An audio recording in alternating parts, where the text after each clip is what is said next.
Hello, everyone. Welcome to today's wellness session. Today, we're going to be talking about taking care of yourself during the holiday season. The holiday season is characterized by the time between Thanksgiving and New Year's. And this isn't the most wonderful time of the year for everyone, as the hustle and bustle of this season and the high expectations can lead to feelings of stress and feeling overwhelmed and even loneliness for some. So, I'm going to share some statistics about mental health during the holiday season and then share some strategies for how you can take care of yourself. While mental health disorders themselves do not increase during the holiday season, signs and symptoms related to the disorders do worsen during the holiday season. According to a survey, the National Alliance of Mental Illness reported that approximately 24% of people with a diagnosis of mental illness find that the holidays make their condition a lot worse, or at least 40% somewhat worse. The highest rate of child psychiatric hospitalizations takes place during the winter months. Dissatisfaction and loneliness are the most common symptoms of the holiday blues. The holiday blues are different from mental illness, but short-term mental health problems must be taken seriously as they can lead to depression and anxiety. Eating poorly and drinking excessively during the holiday season can also exacerbate feelings of stress, anxiety, and depression around the holiday season. And approximately 40% of adults experience social anxiety during the holiday season. Now I'm going to share some strategies that will help you prepare to take care of yourself during the holiday season. The first strategy is to schedule some me time. So it's very common for your social calendar to increase during the holiday season. So you want to make sure you're scheduling some time just to take care of yourself, do something for you.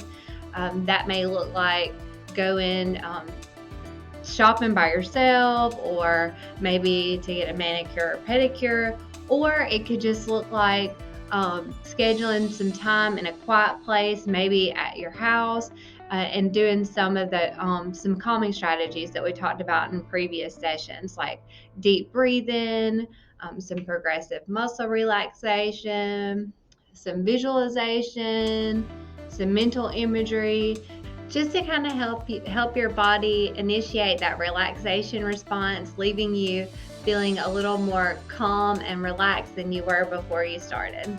The next strategy is to just be you. So avoid comparing yourselves to others during the holiday season. I know this can be particularly difficult with social media, with everybody sharing and posting what they're doing, where they are, the gifts they've gotten, how big their tree is, and how much they've decorated their house. So try not to outdo what somebody else is doing. Try to just stick to the things that are important to you. Do what you like. Do what makes you happy, and what makes you warm and fuzzy during the holidays. The next strategy is to bring your awareness to your emotions. So make sure you're practicing mindfulness, or at least just checking in with yourself every once in a while to see how you're feeling. So you'll know when you do need to go back to the first strategy and schedule some time for yourself to maybe calm down, relax, or just slow down for a bit. The next strategy is to set and maintain boundaries. And this can mean a lot of different things depending on who the person is. You may need to set boundaries as far as how many events you say yes to. Only go to the ones that you really need or want to go. You don't have to say yes to everybody. This could be setting boundaries with friends or even family. You may not be able to go see everybody during the holidays. So just be realistic and set those boundaries for yourself. And once you set them, maintain them. The next strategy is to stay in the present. This can be difficult with all the high expectations and stress that we've already talked about, but this can be a very magical time of the year. So it's important to try to stay in the present, and you can do that by grounding yourself and practicing mindfulness, as we've discussed in previous sessions. Remember, not everything is in your control, so be prepared for things not to go as planned, and have a plan for how you'll handle that, which may be something as simple as finding a quiet space and engaging in one of your calming strategies. The next strategy is to have an attitude of gratitude, which is one of our 7 mindsets. Make sure you're taking the time to think about things that you do have and things that you're thankful for this holiday season. The next strategy is to self-reflect. So with the year coming to the end, it's a good time to sit back and just focus on yourself and think about what you would like to work on. Maybe there might be a goal that you set for this year that you didn't quite make. You might want to revisit or revise that goal and just think about how you can grow.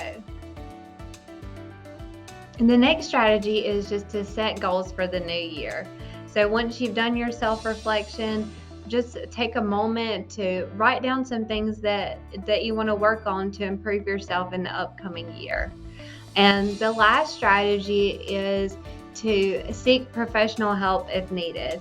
While doing your self-reflection and goal setting, you may realize that there's some barriers or some things standing in the way of you improving yourself or your mental health. And it's okay to seek professional help if needed.